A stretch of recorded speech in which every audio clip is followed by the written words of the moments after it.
প্রতি বছরের ন্যায় এবারও 14 নভেম্বর থেকে 16 নভেম্বর 2024 পর্যন্ত 3 দিন ব্যাপী পূর্ণিমা তিথিতে সুন্দরবন সংলগ্ন বঙ্গোপসাগরে দুবলাচরে শুরু হয়েছে প্রায় 150 বছরের ঐতিহ্যবাহী রাস পূর্ণিমা পূজা ও পুণ্যস্নান। এই উৎসবকে কেন্দ্র করে সুন্দরবন উপকূল জুড়ে নেওয়া হয়েছে কঠোর নিরাপত্তা ব্যবস্থা। এ সময় বন্যপ্রাণী শিকার বন্ধে বন বিভাগ ও আইন প্রয়োগকারী সংস্থাগুলোর পাশাপাশি বাড়তি নিরাপত্তা ব্যবস্থা নিয়েছে বাংলাদেশ কোস্টগার্ড। রাস পূর্ণিমা পূজা পুণ্যস্নান উপলক্ষে তীর্থযাত্রী দর্শনার্থীদের জানমালের নিরাপত্তার দায়িত্বে নিয়োজিত রয়েছে কোস্টগার্ড পশ্চিম জোনের জাহাজ বিসিজিএস তৌফিক ও বিসিজি স্টেশন দুবলা।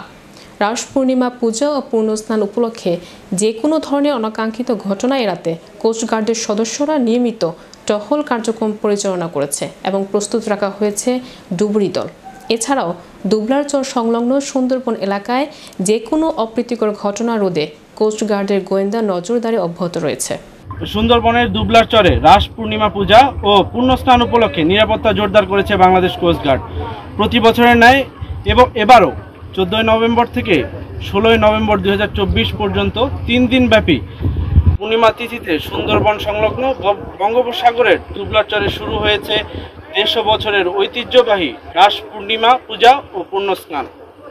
এই উৎসবকে কেন্দ্র করে সুন্দরবন উপকূল জুড়ে নেওয়া হয়েছে কঠোর নিরাপত্তা ব্যবস্থা। এ সময় বন্য প্রাণীর শিকার বন্ধে বন বিভাগ ও আইন প্রয়োগকারী সংস্থার পাশাপাশি বাড়তি নিরাপত্তা ব্যবস্থা নিয়েছে বাংলাদেশ কোস্টগার্ড। রাস পূর্ণিমা পূজা ও পুণ্যস্নান উপলক্ষে তীর্থযাত্রী ও দর্শনার্থীদের জানমালের নিরাপত্তায় দায়িত্বে নিয়োজিত রয়েছে বাংলাদেশ কোস্টগার্ড পশ্চিম জোনের জাহাজ বিসিজিএস তৌফিক এবং বিসিজি স্টেশন দুবলা।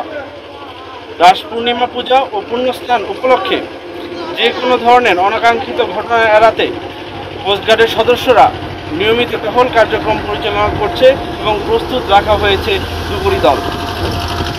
এছাড়াও দুবলাচর সংলগ্ন সুন্দরবন এলাকায় যে কোনো ধরনের অপ্রীতিকর ঘটনা রোধে কোস্টগার্ডের গোয়েন্দা নজরদারি অব্যাহত রয়েছে।